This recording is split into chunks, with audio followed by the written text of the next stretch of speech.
राधे राधे भक्तों, आज आपको छठ तिला एकादशी के बारे में की व्रत कथा आपको सुनाएंगे। सभी को हिंदू धर्म में एकादशी व्रत करने के लिए कहा जाता है।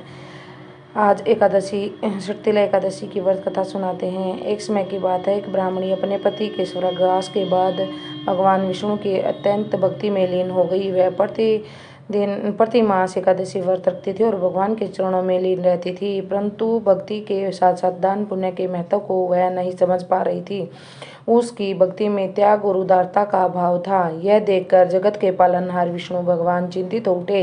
उन्होंने सोचा कि यह मेरी भक्ति इतनी निष्ठा से करती है, उपासना करती है, परंतु दान के अभाव में इसकी भक्ति अधूरी है। तब भगवान ने एक लीला रची। वे स्वयं एक भिक्षुक का वेश धारण करके उस ब्राह्मणी के घर पहुंचे और भिक्षा मांगी। ब्राह्मणी ने अनजाने में भगवान को एक मिट्टी का ढेला दे दिया।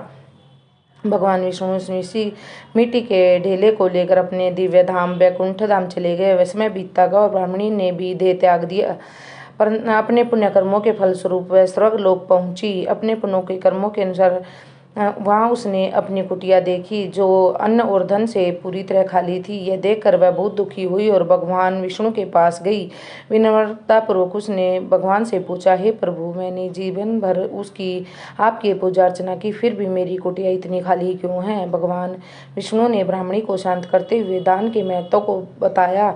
उन्होंने उसे याद दिलाया कि मैंने उनसे भिक्षा मांगी तो उन्होंने मिट्टी का ढेला दिया था। भगवान ने कहा, तुम्हारी भक्ति सच्ची है, लेकिन दान के बिना वह पूरी नहीं है। जब देव कन्याएं तुमसे मिलने आएंगी तब तुम अपनी कुटिया का द्वार खोलना, वे तुम्हें तिला एकादशी व्रत की महिमा बताएंगी।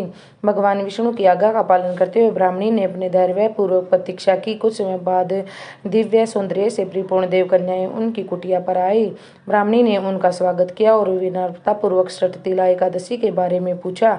देव कन्याओं ने ब्राह्मणी को इस व्रत का विधान बताया। उन्होंने बताया कि छठ तिला एकादशी व्रत करने से सभी पापों का नाश होता है और भगवान विष्णु की कृपा प्राप्त होती है। उन्होंने ब्राह्मणी को छठ तिला एकादशी व्रत करने की विधि बताई और कहा कि इस व्रत को विधि पूर्वक करने से सबकी मनोकामनाएं पूर्ण होती हैं। देव कन्याओं के उपदेश सुनकर ब्राह्मणी बहुत ही प्रसन्न हुई। उसने देव कन्याओं के बताए अनुसार छठ तिला एकादशी का व्रत किया। व्रत के प्रभाव से उसकी कुटिया अन्न और धन से भर गई। ब्राह्मणी को भगवान विष्णु की कृपा प्राप्त हुई और वह सुख समृद्धि से जीवन यापन करने लगी। ब्राह्मणी ने माघ मास की कृष्ण पक्ष की एकादशी तिथि पर छठ तिला एकादशी का व्रत अत्यंत श्रद्धा और विधि से किया। उसने पूरे दिन उपवास रखा, तिल के तेल का दीपक जलाया और भगवान विष्णु की पूजा की। व्रत के दौरान उसने अपने मन से किसी प्रकार का लोभ या द्वेष नहीं रखा। व्रत के प्रभाव से उसकी कुटिया अन्न धन से भर गई। उसने अपनी भूल का एहसास हुआ और जब उसने देखा कि उसके पास इतना सब कुछ होते हुए भी वह दुखी रहती है, तो उसे समझ आया कि धन और वैभव अकेले सुख नहीं देते। सच्चा सुख तो दान करने और दूसरों की सेवा करने में है। इस घटना ने उसे दान के महत्व का ज्ञान कराया। उसने अपना सारा धन गरीबों और जरूरतमंदों को दान में दे दिया। यह कथा में यह बताती है कि छठ तिला एकादशी व्रत मात्र भक्ति की नहीं, अपितु दान पुण्य का भी प्रतीक है। तिल का दान करने से न केवल भौतिक सुखों की प्राप्ति होती है, बल्कि मोक्ष का मार्ग भी खुलता है। यह व्रत में त्याग, उदारता और निस्वार्थ सेवा भाव करने के लिए बताता है। धन्यवाद। राधे राधे भक्तों, आज मैंने आपको छठ तिला एकादशी व्रत कथा सुनाई।